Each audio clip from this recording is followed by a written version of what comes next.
In the bustling streets of ancient Rome, a figure moved through the crowds, his muscular frame and scarred visage drawing both admiration and fear from onlookers. This was the life of a gladiator, a man who straddled the line between slave and celebrity, his very existence a testament to the complex and often contradictory nature of Roman society. Gladiators were most commonly prisoners captured by the Romans from conquered territories, sold into slavery and trained for the arena. Some were condemned criminals, sent to face wild beasts without weapons as a form of execution. Others chose this perilous path voluntarily, seeking fame or a way to pay off debts. Regardless of their origins, all gladiators occupied the lowest rungs of Roman society, viewed with a mixture of fascination and disdain. The journey of a gladiator often began in a Ludus, a specialized training school where these men were molded into living weapons. The largest and most prestigious of these was the Ludus Magnus in Rome, built by Emperor Domitian in the late 1st century AD. Here, under the watchful eye of a lanista, or school owner, gladiators honed their skills and prepared for the arena. They signed an oath, swearing to endure burning, binding, beating, and even death by the sword. This grim commitment underscored the harsh reality of their existence. Daily life in the Ludus was a grueling affair. Gladiators rose early, their days filled with rigorous training and sparse meals. Their diet, considered revolting by the general public, consisted primarily of grains, earning them the nickname barley men.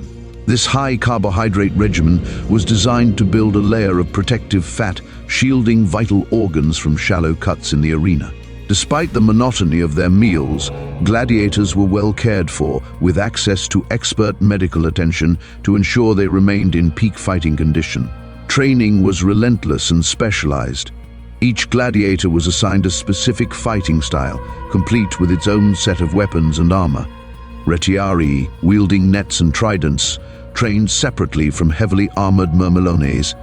Veterans who had survived the arena often became instructors, passing on their hard-earned knowledge to the next generation of fighters. The training yard echoed with the clash of wooden swords and the grunts of men engaged in hand-to-hand combat, all under the watchful eye of their instructors. Despite their status as slaves, gladiators occupied a unique position in Roman society.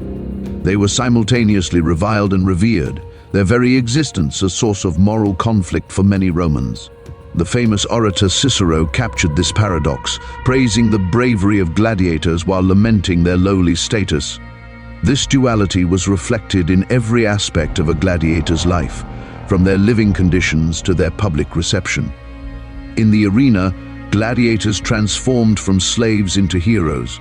The colosseum and other amphitheaters across the empire became stages where these men could transcend their social standing and achieve glory. Skilled fighters could gain widespread fame, their names chanted by thousands of spectators. The historian Tacitus even complained that his students spoke of little else but gladiators, a testament to their cultural impact. The most successful gladiators became true celebrities, their exploits immortalized in art and literature. Priscus and Verus, two legendary fighters, battled to a draw at the inauguration of the Flavian amphitheater, earning their freedom from Emperor Titus himself. Spiculus, a favorite of the notorious Emperor Nero, was showered with gifts and adoration. These men stood as living proof that even in the rigid hierarchy of Roman society, exceptional skill and bravery could elevate a person from the lowest depths to the heights of fame. However, for every gladiator who achieved stardom, countless others met brutal ends on the blood-soaked sands of the arena. The life expectancy of a gladiator was shockingly low, with many not surviving past the age of 30. Each time they stepped into the arena, they faced not just an opponent, but the very real possibility of death. The famous gladiatorial salute, Ave Imperator, Morituri te salutant, translated to, Hail Emperor, those who are about to die, salute you. We who are about to die, salute you! Encapsulated the grim reality of their profession. The evolution of gladiatorial combat mirrored the expansion of the Roman Empire itself. As Rome conquered new territories, the types of gladiators expanded to include representations of defeated peoples, Samnites, Thracians, and Gauls all found their fighting styles and equipment recreated in the arena, serving as a living reminder of Rome's military prowess. This diversity of combat styles added to the spectacle, with audiences thrilling to exotic battles between fighters wielding unfamiliar weapons and tactics. Over time, the nature of gladiatorial combat changed. What began as solemn funeral rites for noble Romans gradually transformed into grand spectacles of entertainment. Emperors and wealthy citizens sponsored increasingly elaborate games featuring not just one-on-one combat, but also large-scale reenactments of famous battles and hunts featuring exotic animals from the far reaches of the empire. The gladiatorial games reached their zenith during the height of the Roman Empire, but their popularity eventually waned. As Christianity spread throughout the empire, opposition to the bloody spectacles grew.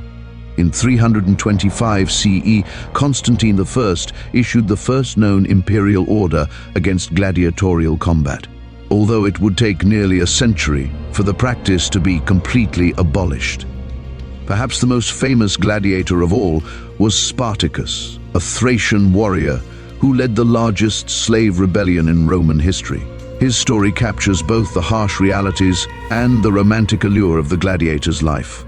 Forced into slavery and trained as a gladiator, Spartacus escaped from a Ludus in Capua in 73 BCE, leading 70 fellow gladiators in a daring breakout. His rebellion swelled to include tens of thousands of slaves and lasted for 2 years, defeating several Roman armies before being ultimately crushed. The legacy of gladiators extends far beyond their time, capturing the imagination of people for centuries. Their image has been romanticized in literature, art, and modern media, often portrayed as noble warriors fighting against oppression. However, the reality was far more complex. Gladiators were both victims and perpetrators of a system that valued human life cheaply, yet paradoxically elevated those who excelled at dealing death. In modern times, the mystique of the gladiator continues to fascinate. Archaeological discoveries have shed new light on their lives, revealing details about their diet, training, and medical care. Analysis of gladiator remains has shown that they received sophisticated medical treatment, with evidence of well-healed bone fractures and even cranial surgery. This level of care underscores their value as assets to their owners, a stark reminder of their status as property rather than free individuals. The gladiator embodied the complexities and contradictions of Roman society. They were slaves who could become celebrities, reviled outcasts who were also objects of adoration. Their lives were brutal and often short, yet they were among the most famous figures of their time. As we look back on the phenomenon of gladiatorial combat, we are confronted with questions about the nature of entertainment, the value of human life, and the societal structures that can elevate some while oppressing others. In the end, the gladiator remains an enigmatic figure, trapped between worlds, neither fully slave nor truly free, despised yet admired, a dealer of death who could also inspire. Their story is one of survival, skill, and the human capacity to find glory in even the darkest circumstances. As we continue to uncover the history of the Roman gladiator, we gain not just insight into the ancient world, but perhaps even a mirror into our own society, where fame, violence, and spectacle captivate and confound us in equal measure. We hope you enjoyed our exploration of the Roman gladiator and invite you to join us in our next episode of The Rise of Humans.